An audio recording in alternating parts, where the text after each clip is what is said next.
Hello friends, ಎಲ್ಲರೂ ಹೇಗಿದ್ದೀರಾ? ನಾನು ತುಂಬ ಚೆನ್ನಾಗಿದ್ದೀನಿ. ಸೊ ನೀವು ಚೆನ್ನಾಗಿದ್ದೀರಾ ಅಂತ ಹೇಳಿ ವಿಡಿಯೋನ ಶುರು ಮಾಡ್ತಾ ಇದ್ದೀನಿ. ಸೊ ಇವತ್ತು ಬನ್ನಿ, ನಾನು ಧನಿಯಾ ಪುಡಿನ ಮಾಡೋದನ್ನು ತೋರಿಸ್ತಾ ಇದ್ದೀನಿ. ಯಾವ ರೀತಿಯಾಗಿ ಮಾಡೋದು ಅಂತ ಹೇಳಿ. ಕೆಲವೊಂದು ಕಡೆ ಕೆಲವೊಂದು ಥರ ಡಿಫ್ರೆಂಟಾಗಿ ಮಾಡ್ತಾರೆ. ಸೊ ಇವತ್ತು ಬರೀ ನಾನು ಧನಿಯಾ ಪೌಡರ್, ಸಾಂಬಾರು ಪೌಡರ್ನ ಮಾಡೋದನ್ನು ತೋರಿಸ್ಕೊಡ್ತಾ ಇದ್ದೀನಿ. ನಾನು 1 kg ಮೆಜರ್ಮೆಂಟ್ಗೆ ಈ ಒಂದು ಅಳತೆಯಲ್ಲಿ ತೋರಿಸ್ತಾ ಇರೋದು ಈ ವಿಡಿಯೋದಲ್ಲಿ. ಸೊ 1 kg ಮಾಡೋರು ನಾನು ಕೊಟ್ಟಿರುವಂತಹ ಮೆಜರ್ಮೆಂಟನ್ನು ಹಾಕೋಬಹುದು. ಇದಕ್ಕೆ 2 kg 3 kg ಆಯಿತು ಅಂದರೆ ಅದಕ್ಕೆ ನೀವು ಎಕ್ಸ್ಟ್ರಾನ ಸೇರಿಸ್ಕೊಂಡು ಹೋಗ್ತಾ ಇರ್ಬೋದು, ಡಬಲ್ನ ಸೇರಿಸ್ಕೊಂಡು ಹೋಗ್ತಾ ಇರ್ಬೋದು. ಸೊ ಇದನ್ನು ನಾನು ಬಿಸಿಲಲ್ಲಿ ಚೆನ್ನಾಗಿ ಒಣಗಿಸಿ ತೊಗೊಂಡು ಬಂದಿದ್ದೀನಿ. ಈ ರೀತಿ ಜಸ್ಟ್ ಪ್ರೆಸ್ ಮಾಡಿದ್ರೆ ಪಟ್ಟಂತ ಹೊಡಿಬೇಕು, ಆ ರೀತಿಯಾಗಿ ಇರಬೇಕು. ತುಂಬ ಜಾಸ್ತಿ ಕೂಡ ಒಣಗಿಸೋದಕ್ಕೆ ಹೋಗಬಾರ್ದು. ಇವಾಗ ನಾನಿಲ್ಲಿ ತೊಗೊಂಡಿರುವಂತಹದ್ದು ಯಾವ್ಯಾವ ಮೆಟೀರಿಯಲ್ಸ್ನ ತೊಗೊಂಡಿದ್ದೀನಿ ಅಂತ ಹೇಳಿ ಒಂದೊಂದೇ ಉರಿತಾ ಹೋಗ್ತೀನಲ್ವಾ, ಆಗಲೇ ತೋರಿಸ್ತಾ ಹೋಗ್ತೀನಿ. ಇವಾಗ ಬೇರೆ ಇದನ್ನು ಅರೇಂಜ್ ಮಾಡ್ಕೊಳ್ಳೋಷ್ಟು ಟೈಮ್ ಇಲ್ಲ ನನಗೆ. ಸೊ ಹಾಗಾಗಿ ನಾನು ತೊಗೊಂಡು ಬಂದಿರೋದನ್ನೆಲ್ಲ ಹಾಗೆ ಇಟ್ಟಿದ್ದೆ ರೇಷನ್ದು. ಸೊ ಇವಾಗ ನಾನು ಉರಿತಾ ಅದನ್ನು ಏನೇನು ಬೇಕು ಅಂತ ಹೇಳಿ ಆ್ಯಡ್ ಮಾಡ್ಕೋತಾ ಹೋಗ್ತೀನಿ.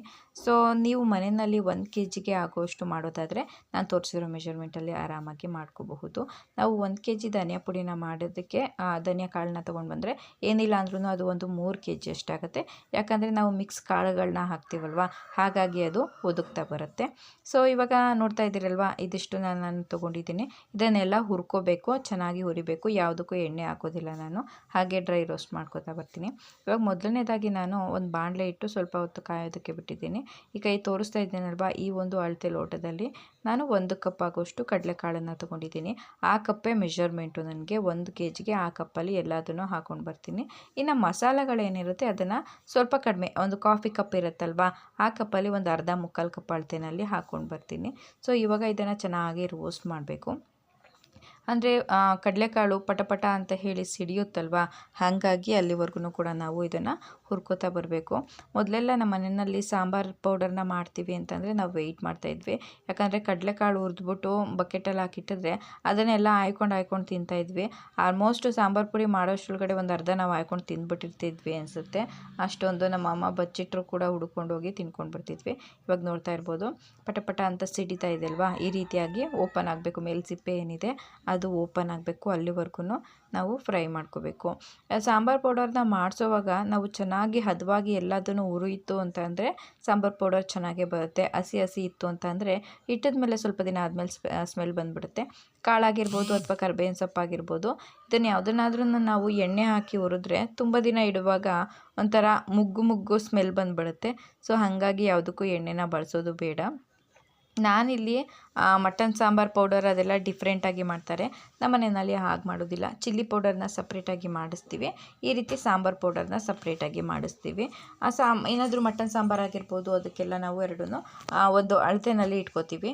ಸಾಂಬಾರು ಪೌಡರ್ನ ಒಂದು 3 ಸ್ಪೂನ್ ಹಾಕಿದ್ರೆ ಚಿಲ್ಲಿ ಪೌಡರ್ನ 1 ಸ್ಪೂನ್ ಹಾಕ್ತೀವಿ. ಆ ರೀತಿ ಒಂದು ಅಳತೆನಲ್ಲಿ ನಾವು ಇದನ್ನು ಮೆಜರ್ಮೆಂಟ್ ಹಾಕಿ ಮಸಾಲಾನ ರುಬ್ಕೋತೀವಿ. ಸೊ ಇವಾಗ ಕಡಲೆಕಾಳೆಲ್ಲ ಚೆನ್ನಾಗಿ ರೋಸ್ಟ್ ಆಗಿದೆ. ಸೊ ಇದನ್ನು ನಾವು ಇವಾಗ ಶಿಫ್ಟ್ ಮಾಡ್ಕೊಳ್ಳೋಣ. ಇದನ್ನು ಇವಾಗ ಸಪ್ರೇಟಾಗಿ ಒಂದು ತಟ್ಟೆಗೆ ಹಾಕೋತಾ ಇದ್ದೀನಿ. ಯಾಕೆ ಅಂತಂದರೆ ಇದರಲ್ಲಿ ಆರಿರೋದನ್ನು ನಾನು ಆ ಬಕೆಟಲ್ಲಿ ಹಾಕ್ತೀನಿ. ಒಂದೊಂದೇ ತೆಗೆದು ಅದರೊಳಗಡೆ ಹಾಕಿದ್ರೆ ಅದು ಸ್ವಲ್ಪ ಬಿಸಿ ಇರುತ್ತಲ್ವಾ, ಅದೆಲ್ಲ ಅಂಟ್ಕೊಂಡಂಗೆ ಆಗಿಬಿಡುತ್ತೆ, ಚೆನ್ನಾಗಿ ಗಾಳಿಗೆ ಆರೋದಿಲ್ಲ. ಈ ರೀತಿಯಾಗಿ ಆರೋದಕ್ಕೆ ಇಟ್ಟಿದ್ರೆ ನಾನು ಇನ್ನೊಂದನ್ನು ಹುರ್ಕೊಳ್ಳೋ ಅಷ್ಟರೊಳಗಡೆ ಇದು ಆರ್ಕೊಂಡಿರುತ್ತೆ. ಸೊ ಇವಾಗ ನಾನು ಇಲ್ಲಿ ನೆಕ್ಸ್ಟು ಹೆಸ್ರು ಕಾಳನ್ನ ಹಾಕೋತಾ ಇದ್ದೀನಿ. ನಿಮಗೆ ಹೆಸ್ರು ಕಾಳು ಬೇಡ ಅಂತ ಅಂದರೆ ಹೆಸ್ರು ಬೇಳೆನ ಕೂಡ ಹಾಕೋಬಹುದು, ಅದೇ ಕಪ್ ಮೆಜರ್ಮೆಂಟಲ್ಲಿ. ಇದನ್ನು ಕೂಡ ಚೆನ್ನಾಗಿ ಹುರ್ಕೋಬೇಕು. ಇದು ಪಟ ಅಂತ ಸಿಡಿಯಲ್ಲ, ಆಮೇಲೆ ಸೀದೋಗ್ಬಿಡುತ್ತೆ. ನೋಡಿ ಫ್ಲೇವರ್ ಬರುತ್ತೆ, ಗಮ್ ಅಂತ ಹೇಳಿ ಘಮ ಅಂತ ಸ್ಮೆಲ್ ಬರುತ್ತೆ. ಸೊ ಆ ಒಂದು ಟೈಮಲ್ಲಿ ತೆಗೆದ್ರೆ ಸಾಕು. ನೋಡ್ತಾ ಇರ್ಬೋದು, ಇವಾಗ ಇದು ಆಗಿದೆ. ಇದನ್ನು ಅಷ್ಟೇ, ಇವಾಗ ಆ ಕಡಲೆಕಾಳು ಏನು ಹುರಿದಿಟ್ಕೊಂಡಿದ್ದೀನಿ ಅದನ್ನು ಬಕೆಟಲ್ಲಿ ಹಾಕ್ಬಿಟ್ಟು ಆ ಒಂದು ಪ್ಲೇಟಿಗೆ ಇದನ್ನು ಹಾಕೋತೀನಿ. ಆರಿದ ಮೇಲೆ ಇದನ್ನು ಕೂಡ ಆ ಬಕೆಟಲ್ಲಿ ಹಾಕ್ತೀನಿ. ಇವಾಗ ನೋಡ್ತಾ ಇರ್ಬೋದು, ಇದಕ್ಕೆ ನಾನು ಕಡಲೆಕಾಳನ್ನು ಹಾಕಿ ಅದೇ ಒಂದು ತಟ್ಟೆಗೆ ನಾನು ಹೆಸರು ಕಾಳನ್ನ ಹಾಕಿ ಇಟ್ಟಿದ್ದೀನಿ. ಇವಾಗ ಇಲ್ಲಿ ಉದ್ದಿನ ಕಾಳನ್ನ ಹುರ್ಕೋತಾ ಇದ್ದೀನಿ. ಹಾಗೆ ಶಿಫ್ಟ್ ಮಾಡ್ತಾ ಹೋಗಬೇಕು. ಅದನ್ನು ತೆಗೆದೋದಕ್ಕೆ ಹಾಕಿ ತಟ್ಟೆಗೆ ಇದನ್ನು ಹಾಕೋತಾ ಇರಬೇಕು. ಯಾಕಂದರೆ ಬಿಸಿ ಇರೋದನ್ನು ಅದನ್ನೇ ಹಾಕ್ತಾ ಇತ್ತು ಅಂತಂದರೆ ಸ್ವಲ್ಪ ಬೆವರು ಶಕೆ ಥರ ಆಗಿಬಿಟ್ಟು ಸ್ವಲ್ಪ ನೆಂದಂಗೆ ಆಗುತ್ತೆ. ಸೊ ಹಾಗಾಗಿ ಆರಿಸಿ ಹಾಕಬೇಕು ಅಂತ ಹೇಳಿ ಅಷ್ಟೇ ಇದರ ಉದ್ದೇಶ. ಇವಾಗ ಇದು ಕೂಡ ಸ್ವಲ್ಪ ಕಲರ್ ಚೇಂಜ್ ಆಗಬೇಕು, ಅಲ್ಲಿವರೆಗೂ ಚೆನ್ನಾಗಿ ಹುರ್ಕೊಳ್ಳಿ.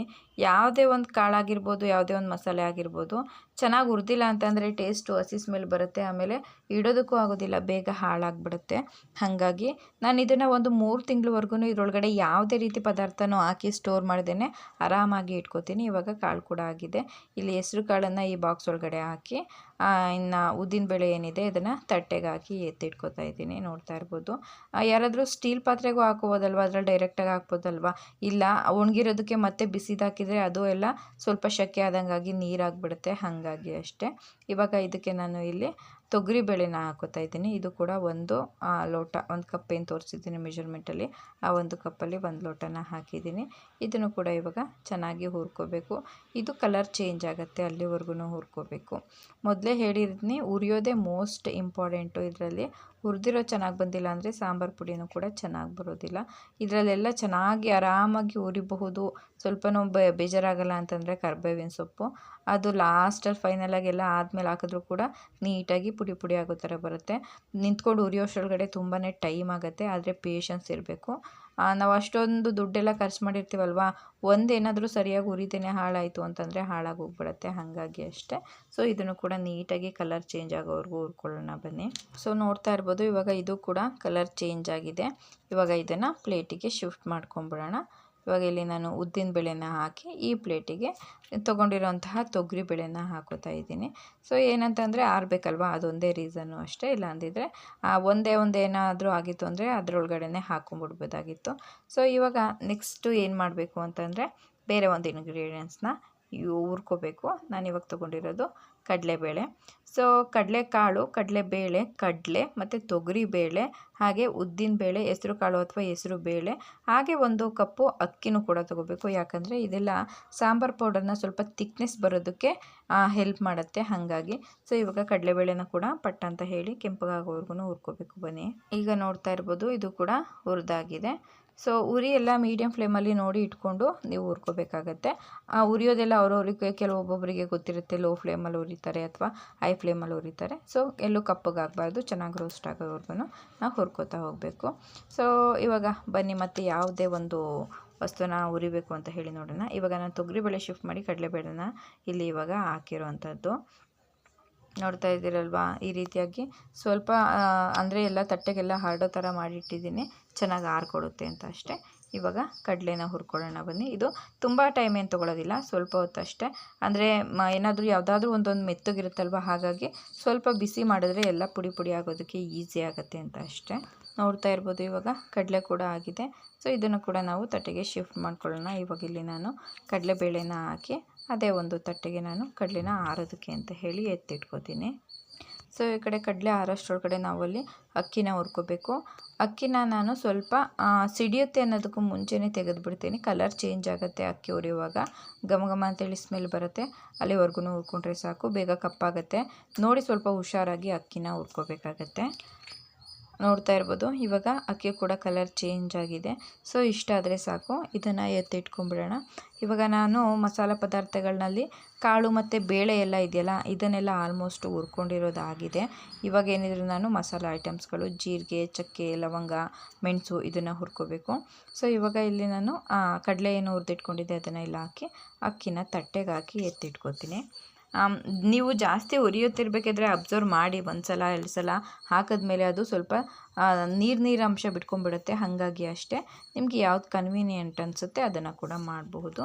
ಇವಾಗ ನಾನಿಲ್ಲಿ ಒಂದು ಟೀ ಕುಡಿಯುವಂತಹ ಕಪ್ಪಲ್ಲಿ ಒಂದು ಅರ್ಧ ಕಪ್ ಆಗೋಷ್ಟು ಮೆಣಸನ್ನು ತಗೊಂಡಿದ್ದೀನಿ. ಇದನ್ನು ಸ್ವಲ್ಪ ರೋಸ್ಟ್ ಮಾಡ್ತಾಯಿರಿ. ನಂತರ ಅದೇ ಒಂದು ಮೆಷರ್ಮೆಂಟಲ್ಲಿ ಇದಕ್ಕೆ ಲವಂಗ ಕೂಡ ಹಾಕೋಬೇಕಾಗತ್ತೆ. ಸೊ ಇವಾಗ ಇದು ಸ್ವಲ್ಪ ಅರ್ಧ ಆಗಿದೆ ಅನ್ನೋ ಟೈಮಲ್ಲಿ ಇದಕ್ಕೆ ಲವಂಗನ ಸೇರಿಸ್ಕೊಳ್ಳೋಣ. ಯಾಕಂದರೆ ತುಂಬ ಏನು ರೋಸ್ಟ್ ಮಾಡೋದು ಬೇಡ, ಜಸ್ಟ್ ಬಿಸಿ ಮಾಡಿದ್ರೆ ಸಾಕು. ಹಾಗಾಗಿ ಎರಡನ್ನೂ ಕೂಡ ಒಟ್ಟಿಗೆ ಹಾಕೋತಾ ಇದ್ದೀನಿ.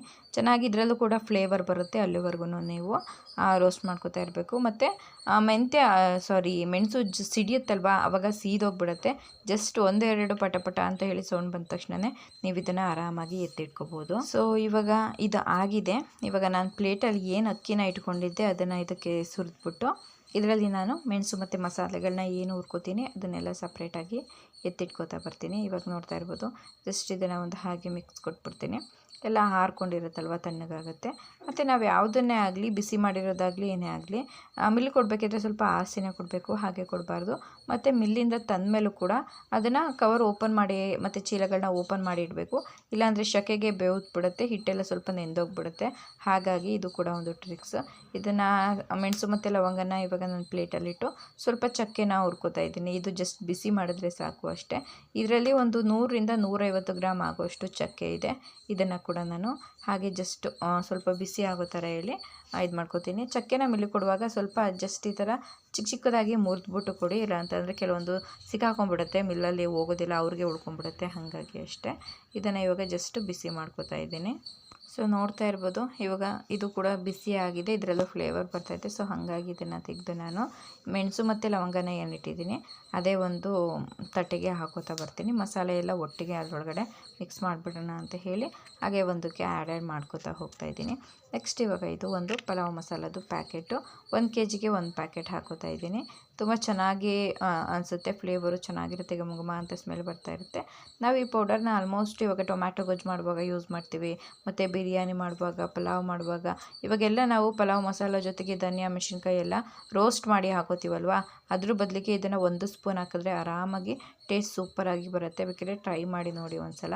ನನ್ನ ಮನೆಯಲ್ಲಿ ಮಾಡುವಂತಹ ಪಲಾವ್ ಆಗಿರ್ಬೋದು, ಬಿರಿಯಾನಿ ಆಗಿರ್ಬೋದು, ಅದಕ್ಕೆಲ್ಲ ಜಸ್ಟ್ 1 ಸ್ಪೂನು ಇದನ್ನು ಹಾಕಿದ್ರೆ ಸಾಕು, ಚೆನ್ನಾಗಿ ಫ್ಲೇವರ್ ಅನಿಸುತ್ತೆ. ಹಾಗಾಗಿ ಕೂಡ ನಾನು ಇದರಲ್ಲಿ ಪಲಾವ್ ಮಸಾಲಾನ ಆ್ಯಡ್ ಮಾಡ್ತಾಯಿದ್ದೀನಿ.